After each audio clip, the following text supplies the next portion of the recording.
In this episode of Stories from Real Life, host Melvin E. Edwards welcomes author Misha Jones, who shares her powerful journey of reclaiming her voice after years of silence. Misha discusses the inspiration behind her book, About Damn Time, and the personal struggles that fueled her writing.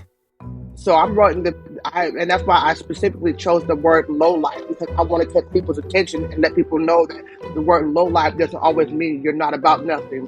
The low lives are people who the world treats like they aren't about nothing. They're good people with good heart.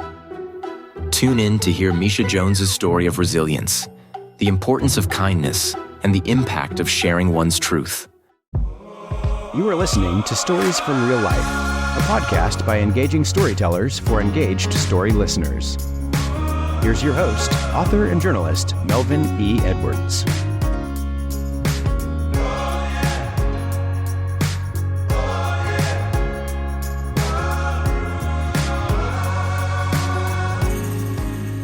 Hello again, and welcome to another episode of Stories from Real Life. I'm your host, Melvin E. Edwards. Thanks for joining me for the podcast where personal stories can have a global impact. As you heard in the intro, our guest today is author Misha Jones. Misha, thank you for joining me today. Thank you for having me. I really appreciate being here. So let's start with the title of your book. It's called About Damn Time. What does that phrase mean to you, and how does it capture the essence of your book? Because it speaks everything about my life. It's about damn time. Because it really is. It's been um, about 15 years of of silence. And so I said, it's about damn time that it finally comes out, that the truth finally comes out, and I finally give myself a voice. So the title of my book speaks directly to my life. All right, so can you share the moment or experience that pushed you to finally write this book? Yes, I can. And you know what? I want to first say that I want to attribute it to the encouragement of a very, very good friend of mine. I don't know if I'm allowed to say their name or not, Yeah, you can say whatever you want. but it's okay. Well, my friend Marquez Round, he's a friend of mine that I've known since the fourth grade.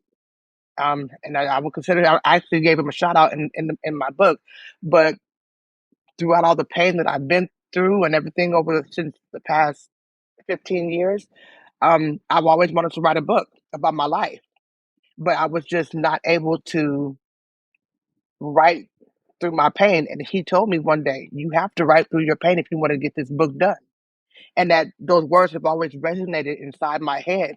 But I guess my story wasn't finished being told, to be honest with you. And so between now that I feel like this part of my life is the story, I won't say it's closed, but it's kind of like come to a head. Between that and the encouragement of my friend, I was able to finally sit down and say, you know what? I think I'm ready to write this book. I was ready to finally face my pain or push through that pain and actually write it.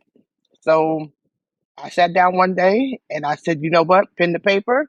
And I actually started writing. And I also felt that there was a story that definitely needed to be told. So there's like three main factors, and those are the three main factors of why I wrote this Okay. book. All right. So who did you write this book for, and what do you hope they take away from it? I wrote this book for one myself, um, and everybody else on this across the planet who have been silenced, people who are forced to carry fear. As a matter of fact, my preface of my book is dedicated to what I call the low life of the planet. And when people say low life, the first thing they think is, oh, you're a thug, or you're a low life. You don't mean anything. That's not what I look at the low life as. Um, I look at the low life as like as I said in my preface, people who have been forced to carry pain that they should not have had to carry, and have been silenced about it, and have been told, "Shut up, get over it. It's not that serious." Being belittled by people and have had to carry that pain for so long. I mean, and I understand everybody acts like everybody can have the tendency to be like, oh, well, it's not my fault. It's not my fault. But sometimes it's really not your fault. And those people kind of get thrown into the same category as people who have, the accusers, I mean the abusers, people who cause the problem, and then they're pointing the finger like, oh no, you're the problem. So I'm writing and that's why I specifically chose the word low life, because I want to catch people's attention and let people know that the word low life doesn't always mean you're not about nothing. The low lives are people who the world treats like they aren't about nothing. They're good people with good hearts who have been forced into situations that you can't. It's so emotional.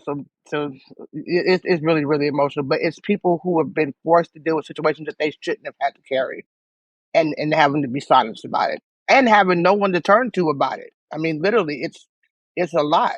It's a lot to carry. It may not seem like it on the surface, but it's a whole lot to carry when it comes to emotional support. And having that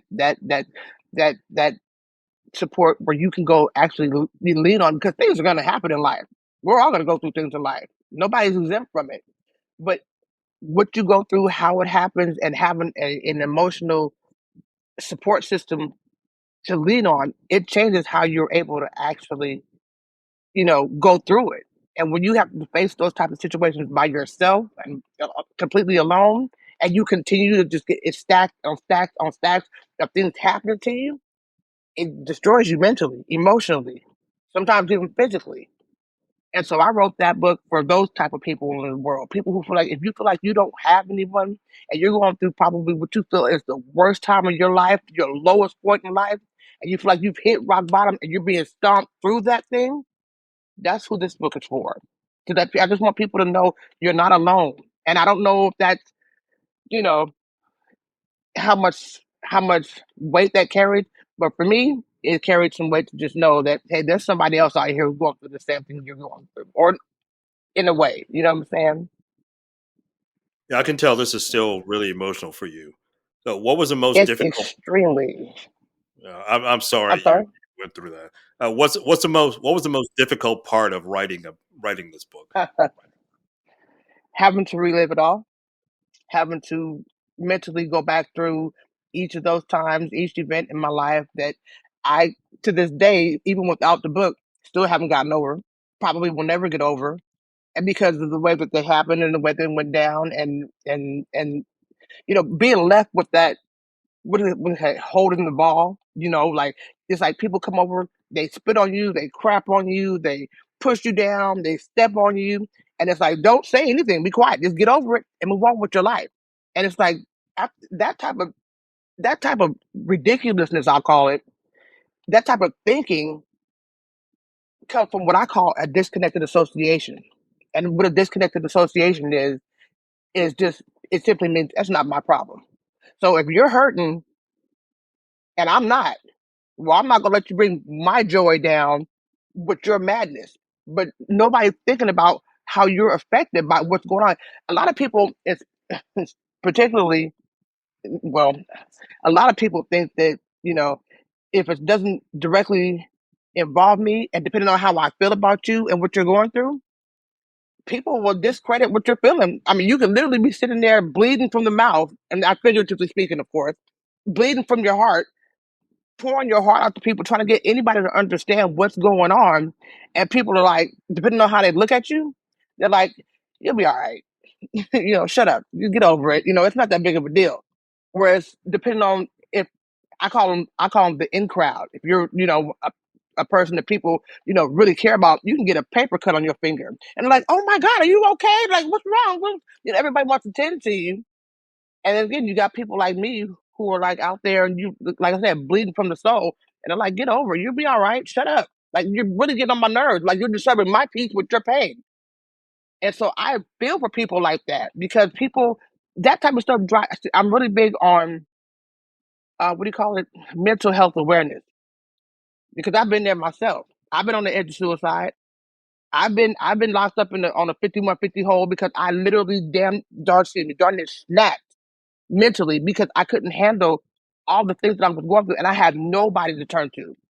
So I got really acquainted with places like the San Francisco Talk Line, the Suicide Line, because when you feel like you're out there like that, and you're going through so much, you're going through more than you can mentally handle. emotionally handle, and it keeps going and going and going and going, you feel like you're about to lose your mind. And if I could just touch one person out there who may feel like they're going through the worst part of their life, then I feel like that my book has done, besides being able to be my voice, because with my book, I just unsilenced myself. I literally I said, hey, Misha's got a voice now. And now I get to tell and say the things that I never really was able to say. Not because I didn't want to, it's because I couldn't. Because everybody was so busy telling me, shut up, get over it. You're making a big deal out of nothing. People need to be careful what they call nothing. Because what looks like a paper cut to you can literally be something that's so wrenching to somebody else. And just because you're not affected by it, it doesn't take anything away from what that person's going through. And some of us out here in the world, we fight that battle every day. And my life, when they say, I've heard people say, when the only good thing about hitting rock bottom is the only place you can go up from there, go from there is up. That's not true. My life hit rock bottom. I got put through rock bottom. And it kept coming and it kept coming. And everybody was like, oh, well, just keep going and just keep standing and just keep. Yeah, you do have to do that. You absolutely do. But we're human. People can only take so much, but there's only a certain amount of people who are acknowledged for being able to only take so much. The rest of us, some of us, the low life, what I call, like me, we're expected to just take it, take it, take it, take. They're bottomless, and that's not true. It wears on you, and so I want people to just, if nothing else, just know that like there's somebody else out here who just I understand that pain. And it's not about, I've been told, stop feeling sorry for yourself. It's not about feeling sorry for yourself. Sometimes people go through things and, everybody's pain, everybody's pain is not the same.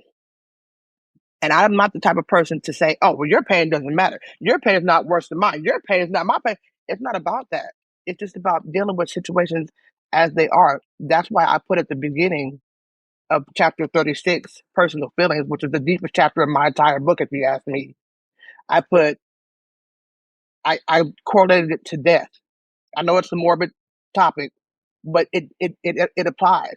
And I put that in the very beginning because I said it's I had someone tell me one time, struggle is struggle. So you can't just say one struggle is worse than the other. That's not true at all because death is not the same.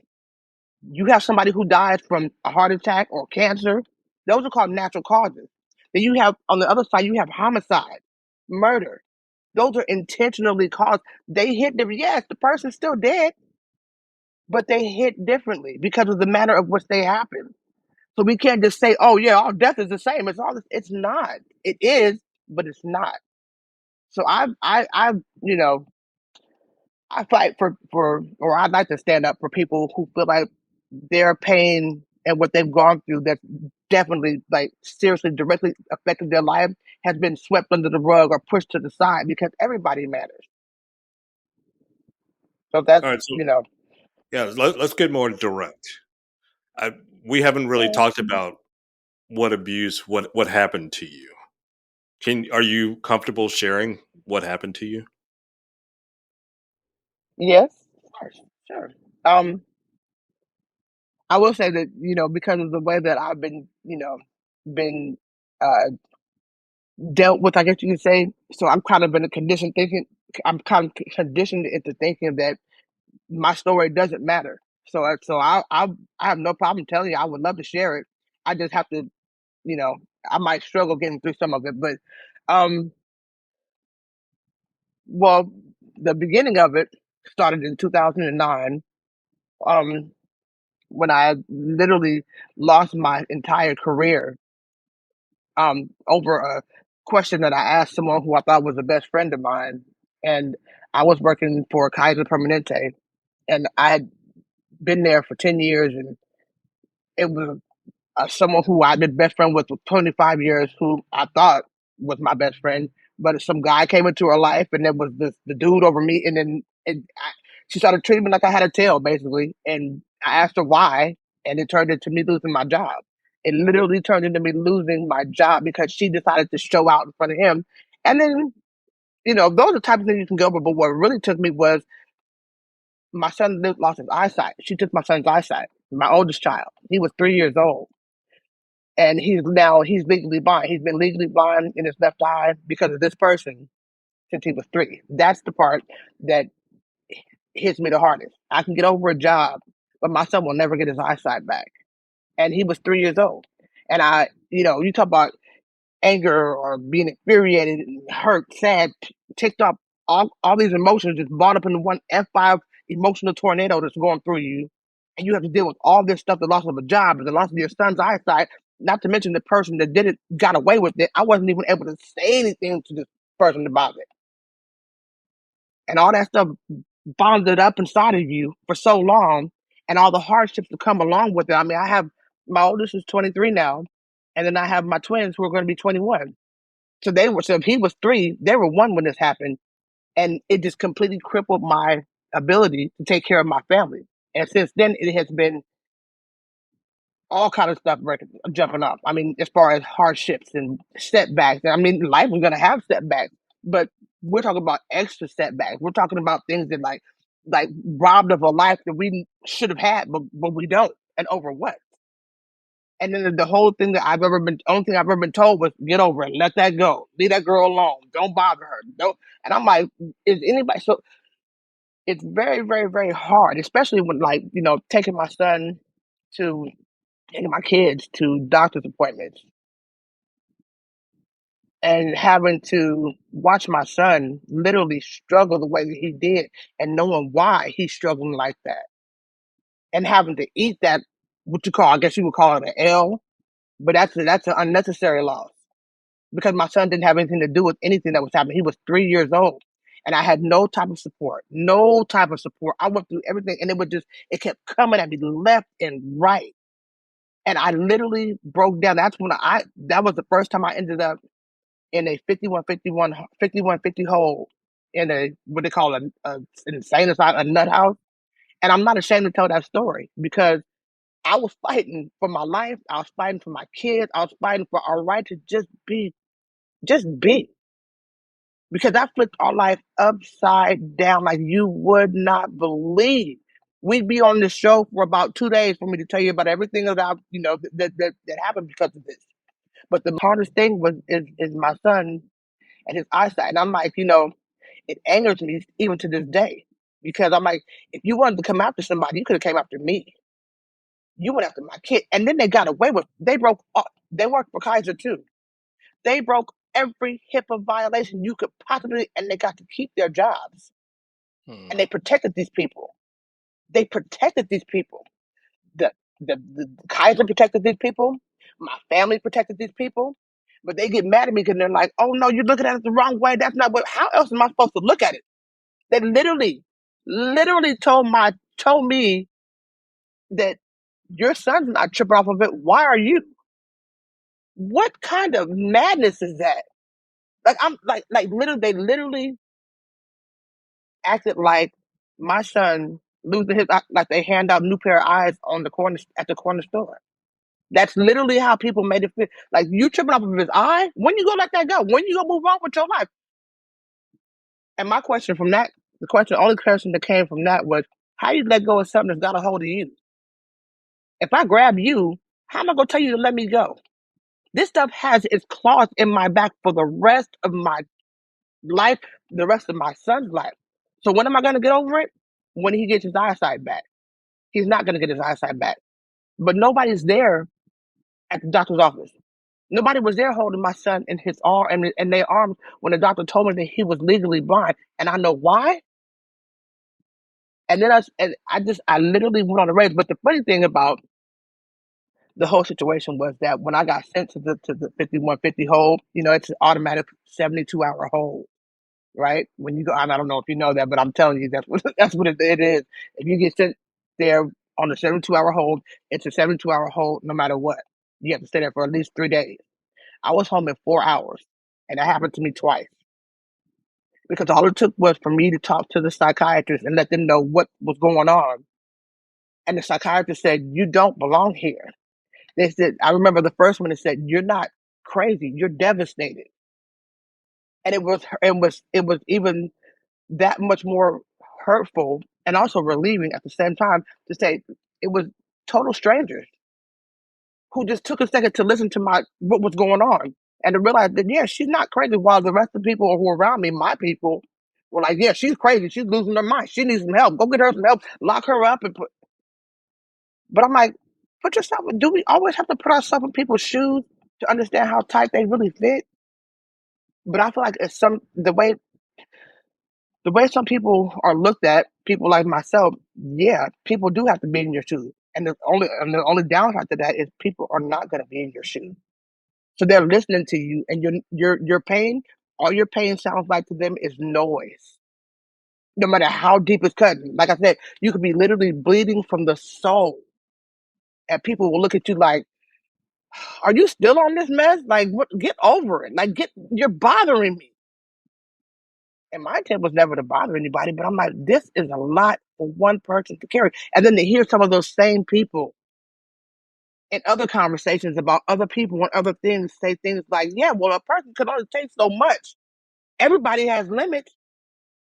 But when it comes to me and my situation, it's like, get over it, Misha. Like, shut up. You still talking about that? Is that still on your mind? My son's eyesight will never be off of my mind. Nobody sees that. My son has had 2 surgeries.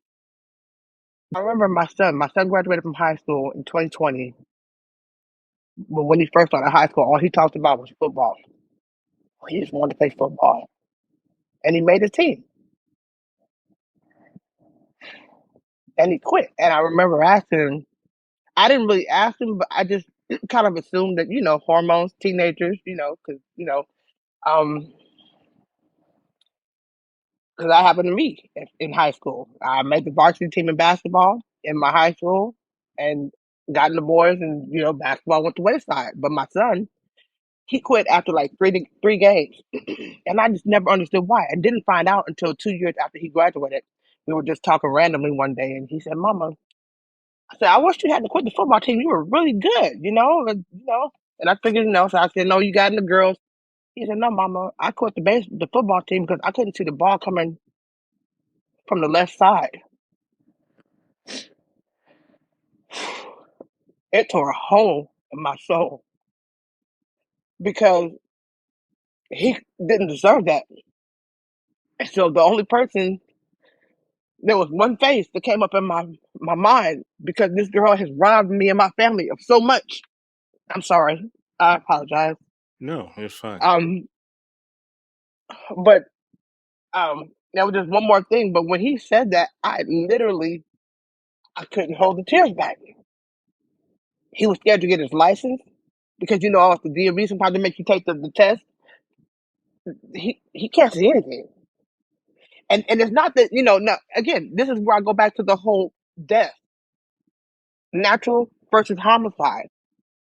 Because if this was just a defect that my son was born with, or just something that happened over time, then you know what? You got to deal with it. It's not, it would be hard to deal with. But to know that this was intentionally done to my child, and not just intentionally done, but the person or people who were responsible for it, you got to just walk away, and you were protected. And the only one that only one that came down, the only person that people came down on was me. How does my anger trump their actions? That's something I will never understand. And it does make it harder to get over. It's like being poked at, like, "Ha, I got you. Shut up about it." And everybody else is like, "Yes, would you please move on?" Nobody, especially when you have that's trauma. Nobody should ever have their trauma swept under the rug because all it does is make it worse. It makes it a lot worse. Or to have it downplayed like, yeah, she's just on that BS again. To have your life be described as BS, okay, okay. Wow. So Uh, It, how did she affect your son's take away your son's vision in his left eye? What happened? good question. She didn't do anything physically, but what she did was they started playing with my son's medical records. Her boyfriend at the time was working in the same, and we all worked for Kaiser. her boyfriend at the time was working in the actual department that my son was being seen at. They started canceling his appointments. They started messing with his medical records. They started changing things. Now, how are you getting away with this type of stuff with HIPAA going on? I don't know, but this is what these people did. And then the coup de grace was the thing that completely took his eyesight away. Because okay, let me go back a little further. So when this first happened, my son started off. He had an eye ulcer, okay, and it was right in the middle of his left eye. It wasn't threatening to his it wasn't threatening to his vision at all. It was something that just took a little care. Like the doctor, we had this excellent doctor with an excellent plan, eye drops, eye patching, and eye therapy. And they said that it would be gone and you would have no problem at all. No problem. Well, after this person started messing with my son's medical records, changing his appointments, canceling his appointments, um, this is all around the time where my job was starting to be on the line because of her. She took a situation that happened at home and took it back to the job. It had nothing to do with the job, but she went and reported me talking about I was harassing her because I was texting her after what she did. I was texting her like, "You need to come get at me. We need to holler. We need to talk because you just pulled some real foul stuff." And you just act like, and she was like, the last thing this woman told me was this conversation was over, and she hung up the phone. But I was like, oh no. We're not gonna do not after what you did. You need to come holler at me. But that's not what happened. So it was just like she hung up the phone, and after that, it was over. But the part that actually took my son's eyesight, completely ruined his eyesight, was the fact that this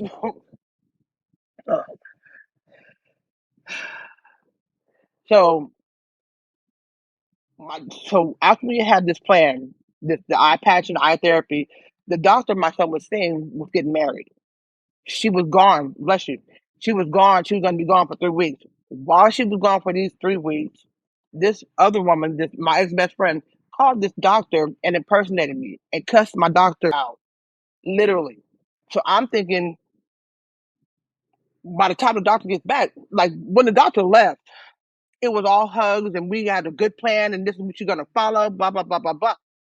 She gets back and I'm thinking now we're gonna make the next appointment. This woman literally cussed my behind out. I could not believe it. This doctor went off and I'm trying to tell her, ask her, what are you talking about? Well, it turns out that the girl called and left 6 messages because her boyfriend who worked in that office told her who my son's doctor was. She called and left the message, 6 messages, to be honest with you. So the doctor, we got dropped. After that, I lost my job. After that, no more insurance. And my son's eyesight dwindled from there.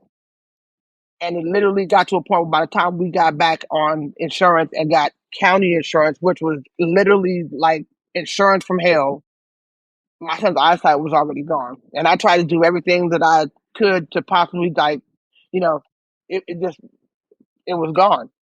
And so when we finally got the doctor from the county, they were like, "Oh, well, it's, your son, he's legally blind," and those were devastating words to hear.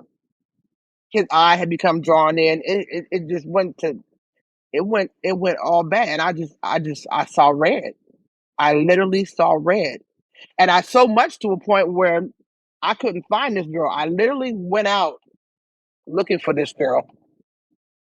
And I ended up writing a 3-page letter because I didn't know where she was. And I'm probably glad I didn't because I'll probably be having this conversation with you from prison.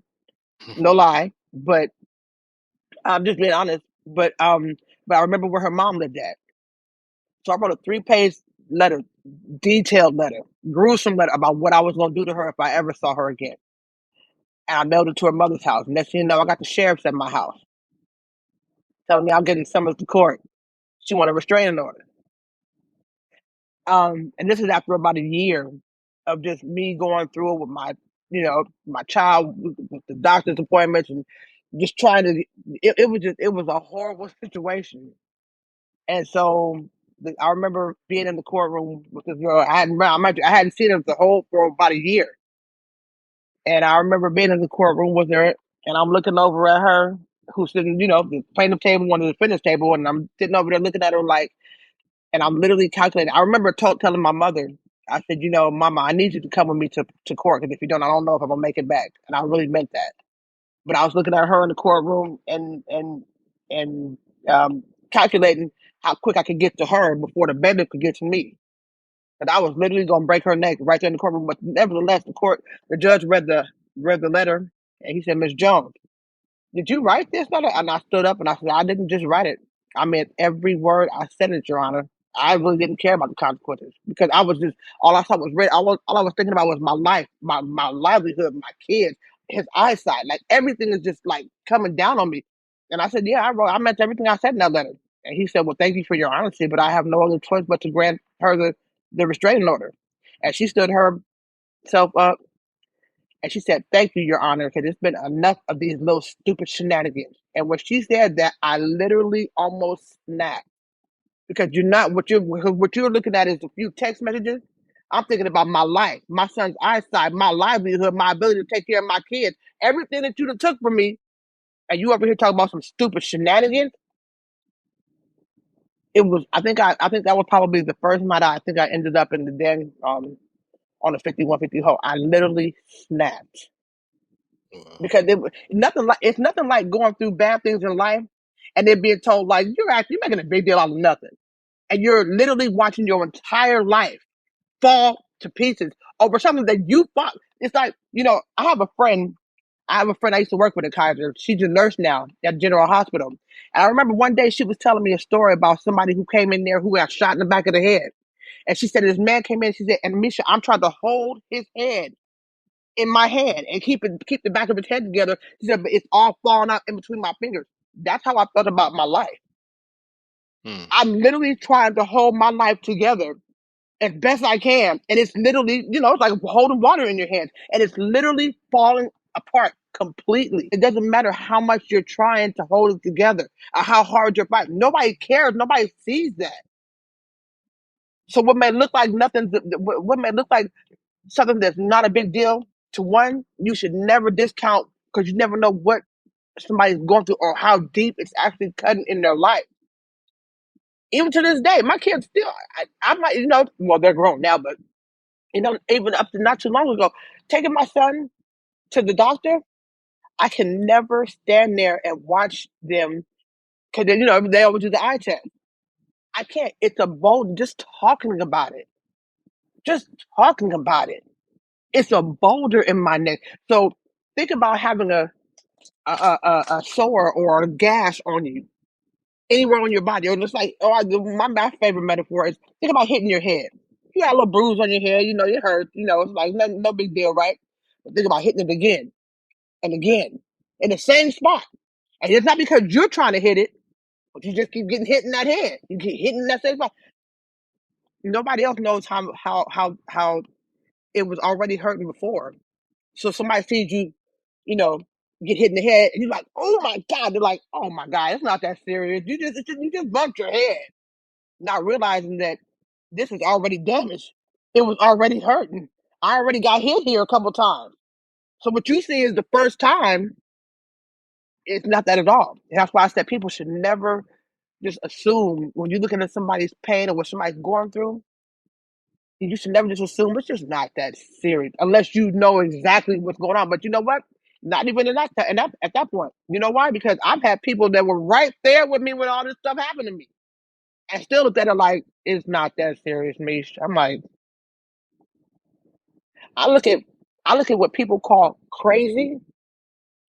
I look at that completely different. I'm not so quick to call people crazy, and it's amazing how what you go through in life will shape how you see life. Because how many times have you ever seen somebody walking down the street with an umbrella over their head on a pretty sunny day? People just like, what are they doing? They're tripping.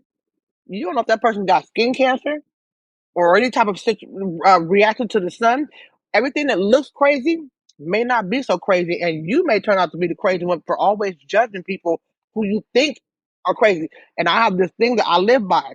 Just because you don't understand it does not take any of the validity away from of a person's situation at all. It just means you don't understand it. But you can't sit there and say, "Oh, well, I don't think you should be tripping off of it because I don't see it as a big deal." What kind of mess is that? But people do that, and it leaves you in a very, very isolated, dark, lonely, angry place. How do you It stay really grounded? does. How do you stay grounded through all this? Because I don't like jail.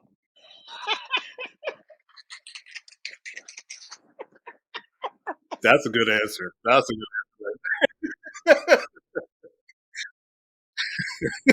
I don't like. I don't like jail. I don't do jail. Been there once, and I'm not doing it again. But no, honestly, honestly, my kids, and it's so weird because I my kids, even though they are the ones that keep me, because they need me and I need them. My kids are my absolute. I am nothing without my kids. And a lot of people are like, "Oh, your kids are grown." I don't care.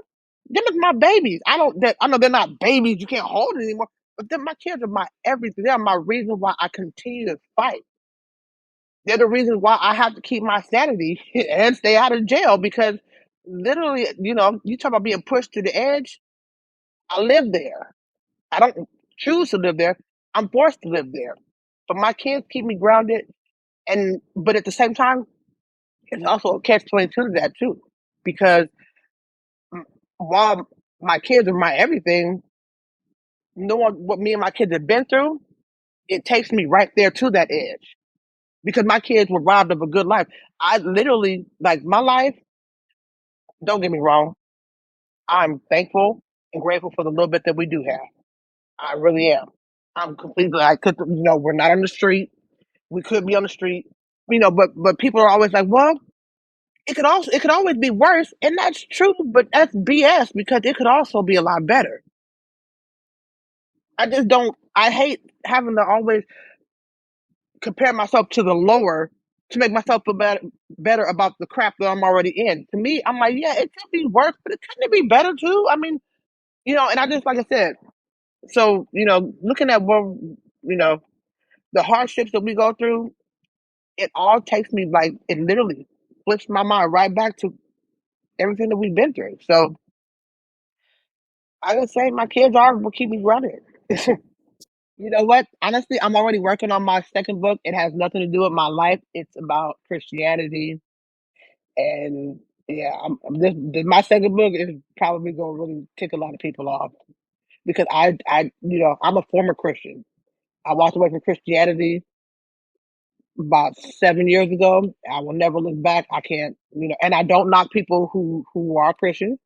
I just hate the judge that they're so judgmental, and I hate the leverage, the spiritual leverage that people give themselves. Anointed by God. That doesn't make you better than anybody else. It just means this is what you practice. This is what you love. You don't get to look down on everybody else because they don't see things the way that you see things. And guess what? Your life is on a different path than mine. So your view on things is going to be a lot different than mine. And so on and so on for everybody. I just don't feel like anybody has the right to turn around and just judge me by, oh, you don't believe in this and you don't look at it that way, so then you're going straight to hell. You're going to hell. I'll see you there. I mean, literally, because you can't. Who's to say who's living their life perfect enough to say that anybody else is not? Now, naturally, if you're out here molesting kids or robbing and killing people, of course nobody wants to deal with that. But just because you see things differently in the way that you live your everyday life, that doesn't give you the right to look down on other people who see it differently. Because trust and believe, there's a reason why I see it differently. And just because you don't understand it doesn't invalidate it for me at all. I'm just more open minded. I'm open to understanding this. And for me, Christians make me sick. I'm not gonna lie. And I'm not judging them as people, but the practice of Christianity and how hypocritical and how is it okay for you to just be the biggest jerk, but in the minute somebody else says something wrong, else, oh, that you shouldn't be like that. You have to. I'm like, y'all really think that's what make God happy? Like for you to be that judgmental, it's okay for you to just dance all over everybody, but the minute somebody else skips, now you want to just down the hell. Come on, why? We are human beings. We are all messed up. You may drink, I may smoke, they may be on the street. Who knows? But who has the right to judge people like that? And then go so far as to treat people a certain way or outcast people. That doesn't make any sense. I have a podcast show I don't have. It's not popular, but I have over 200 podcast shows I've done, and they're not all on Christianity. But I'm just saying it is my focus because I get people don't understand that the pain that comes with being outcasted like that. It's like some people. It's like you're on a yacht and you're telling people down there in the water with the sharks how to swim. Well, you ain't. That's not. You don't have that problem. So it's pretty easy to tell somebody how to deal with something when you don't have to deal with it yourself. I mean, it just doesn't make any sense to me. But these people, it well, from where on my end of the planet, it's pretty. It's a pretty prominent thing where people actually treat people like that. And then you just listen to the conversations they have, and it's like, wait a minute. So you do this, but you say this. It's not adding up. We got night and day over here. But for some reason, because you're a Christian, it's no big deal. But everybody else, you want to dart in the head. Why? You never know who needs your help. You never know who could use your help or not even help. Just a smile, just a hug. To me, the smaller things in life make a huge difference. People don't believe that, but I do. You don't have to necessarily go and, sometimes just knowing somebody gives a darn can make a big difference in people's day. Because I know, because I'm one of those people. Just to somebody, you all right? Don't ask me you all right just so you can go get something to gossip about. Don't nobody need that. No, seriously, don't nobody need that. But just to, just to know that somebody actually cared. Listen, I've heard people talk about. So okay, so I work for an airline. Okay, um, and I remember when I first started working there, this girl literally fed herself to the engine of the plane. She committed suicide, and she left a note on one of the passengers' luggage. And I couldn't believe it. Turned my stomach to hear how cruel people were talking. I said, that girl was reaching out for help. That girl was reaching out. That girl, you know what? A little bit of love goes a very long way. And I don't believe that it's always about telling someone, oh, but she was stupid. She was weak. Do you know anything about her story? You know anything about why she. I'm not saying that I agree with it, but I understand the pressure. I understand the feeling of when you feel like you don't have nobody else, you have nowhere to turn to. It it gets to you. That's why I got very, very acquainted with the San Francisco talk line and the 988 suicide helpline. Everybody who calls those numbers, they're not weak people. They're people who are reaching out. They're people you may not have nobody. I literally almost had a nervous breakdown on the darn freeway and ended up in the darn ER. And they wanted to put me on a 5150 hold again, but they actually had the psychiatrist come in and talk to me. And they were like, you know what? You are really going through it. It's not always about dismissing people. Sometimes you have no idea the impact you can have on somebody's life by just being there. Genuinely being there. I'm not saying you gotta take on their problems or you gotta be their genie and solve their problems. That's not how life works. But to be downplayed like that to make it feel like everybody's just, oh yeah, come help me, woe is me. When that's not what you're calling out for, that's ridiculous. And it it isolates people even more. And that's a horrible feeling, especially when you are at your lowest point in life, and you feel like you have nobody, and the rain don't stop falling, and the hail don't stop falling, and the thunderstorms keep striking, and the F5 tornadoes. It's not easy. I had somebody tell me before, well, for you saying all the stuff that you go through, you look okay. Thanks. No, really, then like shit, but and I put that in my book too. I said, if they had an X-ray machine to the soul, there's not a horror movie made yet. Hmm. And I truly mean that. There's not a horror movie made yet that could top what it looks like on the inside. The worst wounds that people carry are the ones you can't see. And even if you try to say ouch or show any amount of pain, people don't see that as in the genuine way that it's meant. They see that, oh, you're just trying to, stop feeling sorry for yourself. Ain't nobody got time for all that BS. All that stuff doesn't push you deeper and deeper down the rabbit hole when you're trying to claw your way out of it in the first place, and you're being pushed back down it by all the crap that you're going through. Nobody said that my life gotta be a beautiful walk through Golden Gate Park on a Sunday afternoon. Nobody says that. But sometimes people, like, literally, people can only take so much. Like, my hat goes off to every single psychiatrist, therapist, um, psychiatrists and therapists in the world, the psychologists, even the volunteers in the world, 988 operators. My hat, I have nothing but the utmost respect for those people, because there's a lot of us out here who need help, and there's just not enough manpower to help everybody. So that means what? You're on your own with all your problems and don't think that it's just, oh yeah, you had problems yesterday, but today it's just a different story, and then you just bring tomorrow's problem, yesterday's problem with you. No, we talk about one on top of the other. You're just stacking it, and it's not by choice. It's not by choice. This is what your life brings you. And for people to downplay this and make it seem like, oh, you're making it see. No, it's not about making it nothing. I'm dealing with the hand of the card, the hand that was dealt to me. Some people have hands that are dealt to them that are tolerable. Everybody goes through crap in their life. Everybody got a perfect life. Not that I check, right? Nobody has a perfect life. But some of us, it's overkill. And that's what my book is for. People who are going through the overkill in life. That unnecessary stuff. That overkill of unnecessary stuff that literally brings you to your knees. And that you fight every single day just to be.